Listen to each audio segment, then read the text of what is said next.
What's up, YouTube? This is Too Raw for TV. So, shout out to the subscriber that put a link to this video to me.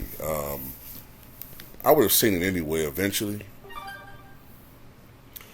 but one of my favorite channels, Wilt Chamberlain Archives, uploaded a video today, not too long ago, and it's titled "The Greatest Firefighters and Plumbers to Ever Play NBA Basketball."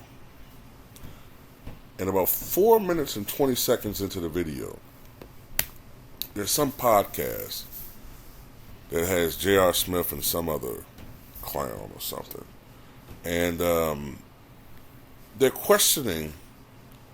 literally questioning not just not the quality of Wilt Chamberlain's 100-point game, like quality of competition and all that type of stuff. They're actually questioning the existence of Wilt Chamberlain's 100-point game. And J.R. Smith basically said, he doubts the game ever happened. And he said, LeBron always tells me, man, Wilt could have been just holding up a sign celebrating somebody's 100th birthday for all we know. Like, basically saying the game never really happened. And then you had other people they show. These are people that people listen to for sports talk, questioning the existence of the game. These people know better than this. But catering to the Nimrods, catering to the lowest common denominator out there. They're actually catering to these simpletons. Well, why isn't any videotape out there? Well, maybe because, first of all, maybe not until, the mid-'60s did the NBA have a consistent NBA contract.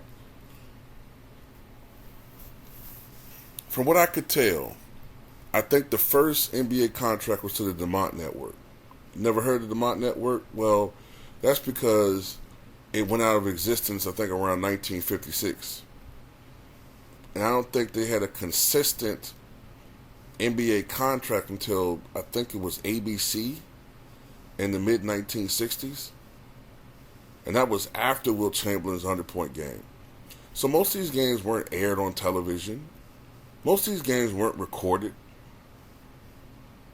I don't think they even understand some of these Nimrods, the way the world worked back in the 60s. I mean, it's just incredibly, how did some of these people get out of the educational system? Well, I forgot, because the education system stinks. But anyway, it's to the point now where you got people who are legitimate superstar Hall of Famers who don't appreciate the history of the game. You don't see this in any other sport. You don't see, you don't see Mike Trout out there going around, or commentators for today's game, I should say, for baseball, going around dissing Babe Ruth, dissing Ted Williams. They hold those guys in the highest regard. You don't see today's baseball players crapping on the players of the past. You don't see it in hockey. You only see it in these sports, man. I'm being careful how I say this, man. Oh, boy. You only see this in sports dominated by a certain element that are taught from youth to disrespect their elders, and particularly their male elders. Now, that's as far as I'll go with it. So when you see that, it makes perfect sense.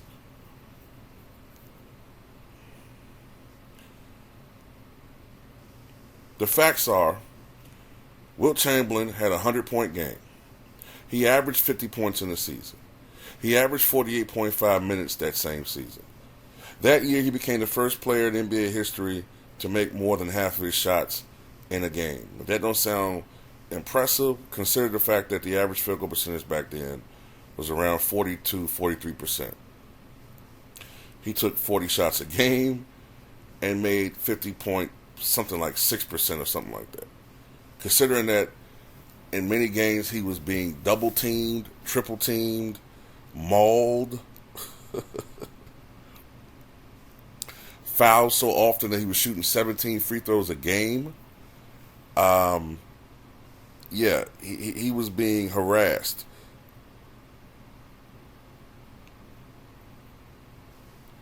He still holds over 70 NBA records. At one point, he held over 90 NBA records. And he's one of the greatest players that ever played the game. In my opinion, I think he's the GOAT. But hey, you know, whenever they change rules to try to make you less dominant, you have to be in that conversation. Whenever they change rules to try to slow you down, you have to be in that conversation.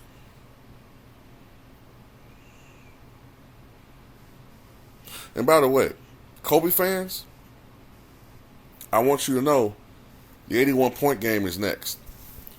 Oh, they're gonna start attacking that one. They're gonna start saying stuff like, "Oh, they played the Raptors. The Raptors weren't really good. Look how wide open Kobe was in all these games and all these shots." I'm telling you, they're gonna start attacking Kobe next, man. It's an agenda out there. It's real. It's not a figment of our imagination. It's sick. It's twisted. It makes no sense, man. All of this just to help and prop up really just one player.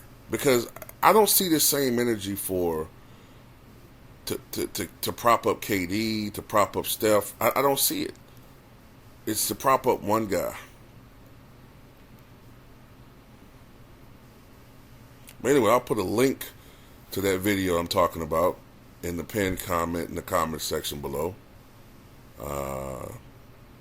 Go to the 4-minute mark and you'll see what I'm talking about. And the channel itself is a great channel, man. You'll learn a lot about Wilt Chamberlain. You'll learn a lot about the players in the past, not just Wilt. You'll learn that a lot of the stuff they put out there today is not something. A lot of the stuff they put out there today is just propaganda. It's not true. These players were great. I mean, would all of them be putting up the same numbers today? I mean, I don't know about that. I don't know if George Michael would be as dominant today, but I do believe this. I believe that a great player will make changes to his game to still be great. I could see easily George Michael still being a good stretch big. I think he'd have to lose a little weight. I think he'd have to be more around 6'10", 240. He'd have to cut down some of his weight. He wasn't the most athletic guy, but neither was Kevin Love. And if he can develop his shooting, a three-point touch, he was great around the rim as far as scoring.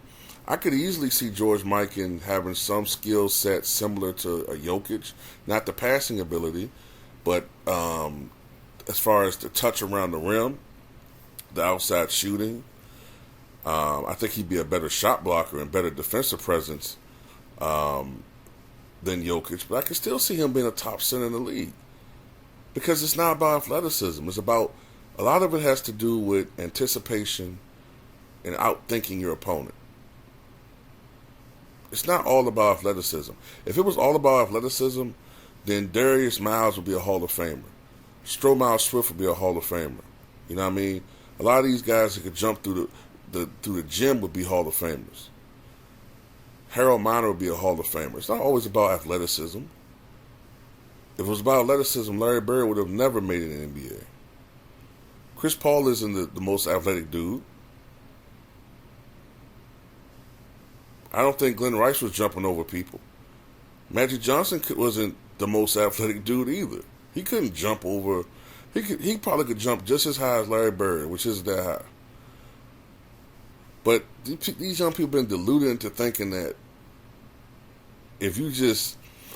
But I'm going to say this one thing that before I go. This what really gets me when they say stuff like, if you drop LeBron into 1975. First of all, if you drop LeBron in 1975, all of the attributes, not attributes, is where I want to say, all of the amenities that LeBron benefits from would cease to exist if you drop him into 1975.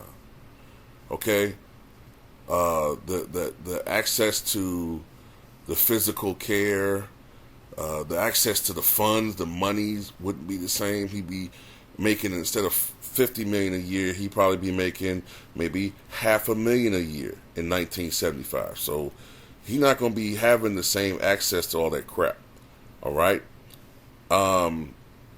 There's no 3-point line, so he's not going to score as many points. The game was different. It was fast paced, but it was different. And you had bigs down low. So all of this LeBron driving to the basket stuff, he's going to pay a price for that.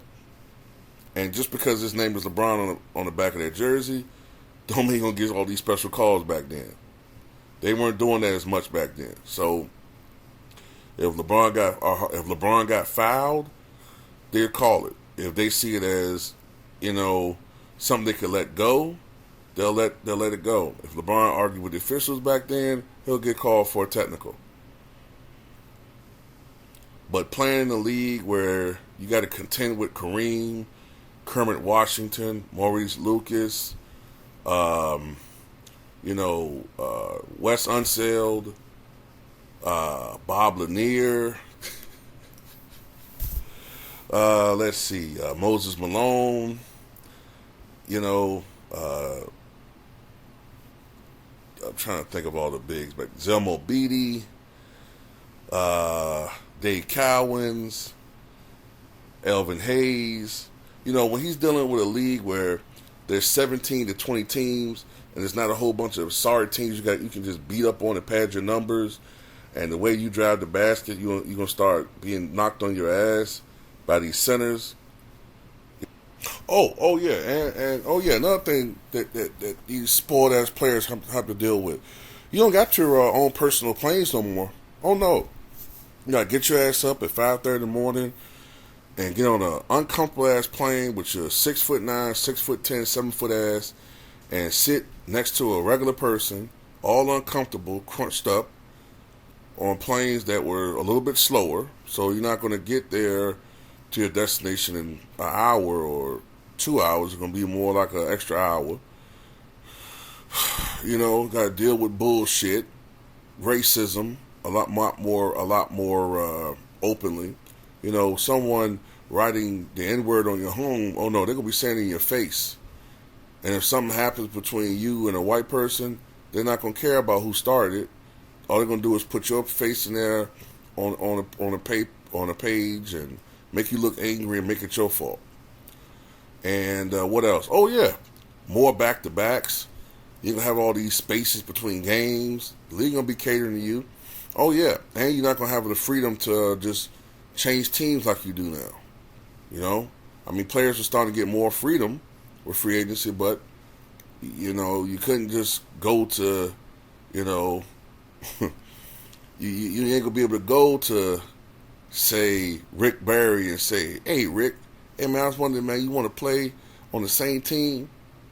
On the same team? Get out of my face, man. I want to beat your ass, man. I want to play with you. What type of soft shit is that? Man, I was just thinking, man, maybe we could form a super team. Man, I beat a team by myself. I beat the goddamn Bullets carrying the Warriors myself. Fuck, I want to team up with you, you soft bitch. I don't want to be in 75 no more. Take me back to 2023.